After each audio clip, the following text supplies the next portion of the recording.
لہٰذا ہمیں اس معاملے پر شو موٹو لینا چاہیے تاکہ اس اقدام کو میرٹ پر پرکھا جا سکے۔ لیکن اس میٹنگ میں موجود زیادہ تر ججز نے اس تجویز کی مخالفت کی، بلکہ ایک سینئر جج جسٹس منیر اے شیخ نے کہا کہ اس وقت صدر رفیق تارڑ بطور سربراہ مملکت موجود ہیں اور پہلے ہمیں ان کے رد عمل کا انتظار کرنا چاہیے۔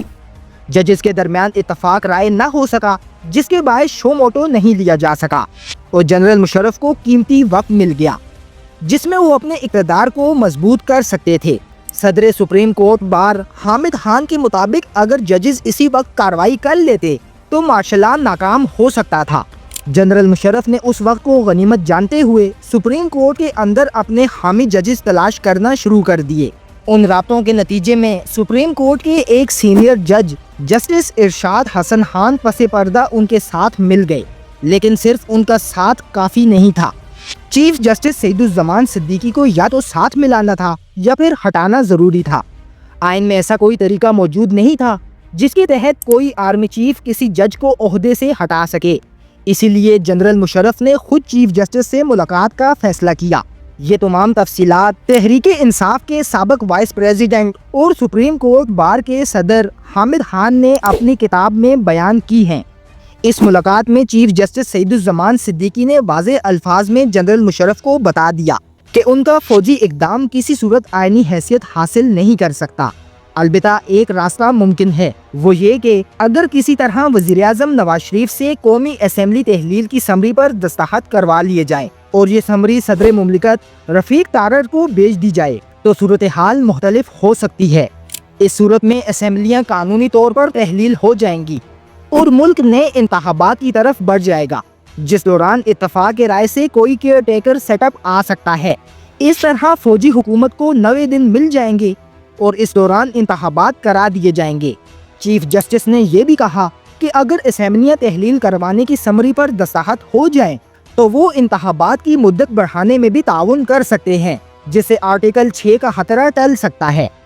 جنرل مشرف یہ نقطہ سمجھ گئے اور انہوں نے اسی رات جنرل محمود کو نواز شریف کے پاس بھیجا تاکہ وہ سمری پر دستخط کروا سکیں۔ دوستوں، نواز شریف کے مطابق ان کے پاس ایک سے زیادہ جنرل دستخط لینے آتے رہے، لیکن انہوں نے واضح جواب دیا، اوور مائی ڈیڈ باڈی۔ جب کسی بھی طرح نواز شریف سے دستخط حاصل نہیں کیے جا سکے تو جنرل مشرف سمجھ گئے کہ اب کوئی اور راستہ اختیار کرنا پڑے گا، کیونکہ ہر گزرتے دن کے ساتھ سپریم کورٹ میں ان کی حکومت کے خلاف درخواستیں دائر ہو رہی تھیں، جن میں 12 اکتوبر کے اقدام کو چیلنج کیا جا رہا تھا۔ جنوری کے آخری ہفتے میں چیف جسٹس سعید الزمان صدیقی نے ان درخواستوں کو قابل سماعت قرار دے دیا۔ وکیل ظفر علی شاہ کی پٹیشن پر 31 جنوری 2000 کو سماعت مقرر کی گئی اور سپریم کورٹ کا فل بینچ تشکیل دے دیا گیا۔ یہ جنرل مشرف اور ان کے ساتھیوں کے لیے زندگی اور موت کا مسئلہ بن چکا تھا، کیونکہ آرٹیکل 6 کی تلوار ان کے سروں پر لٹک رہی تھی۔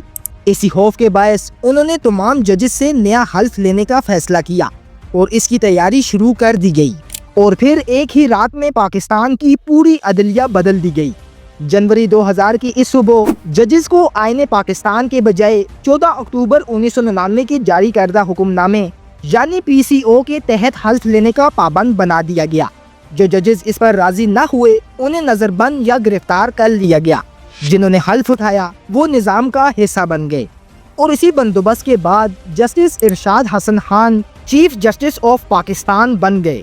بالآخر 12 مئی کو سپریم کورٹ کے فل بینچ نے نظریہ ضرورت کے تحت 12 اکتوبر کے اقدامات کو جائز قرار دے دیا۔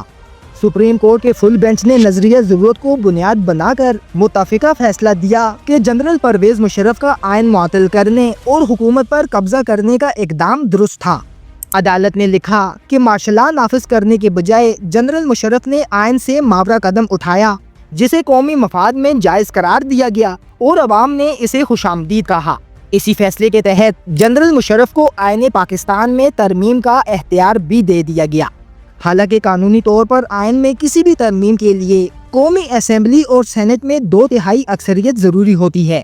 یاد رہے کہ یہی اختیار ماضی میں جنرل ضیاء الحق نے بھی عدالتوں سے حاصل کیا تھا۔ تاہم اسی متفقہ فیصلے میں عدالت نے یہ بھی کہا کہ فوج کا طویل عرصے تک سول معاملات میں رہنا مناسب نہیں، اور ہدایت دی کہ جنرل مشرف 3 سال کے اندر انتخابات کروائیں۔ ناظرین، اس حصے پر جنرل مشرف اور ان کی ٹیم ناخوش نظر آئی اور کھل کر تنقید کی۔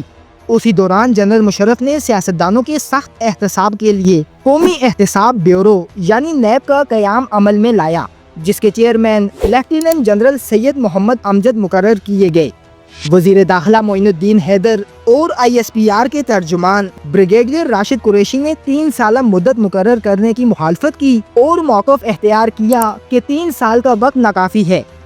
ایک طرف جنرل مشرف کے قریبی ساتھیوں کو 3 سال کم لگ رہے تھے، تو دوسری جانب بین الاقوامی برادری پاکستان پر دباؤ ڈال رہی تھی کہ کم سے کم وقت میں جمہوریت بحال کی جائے۔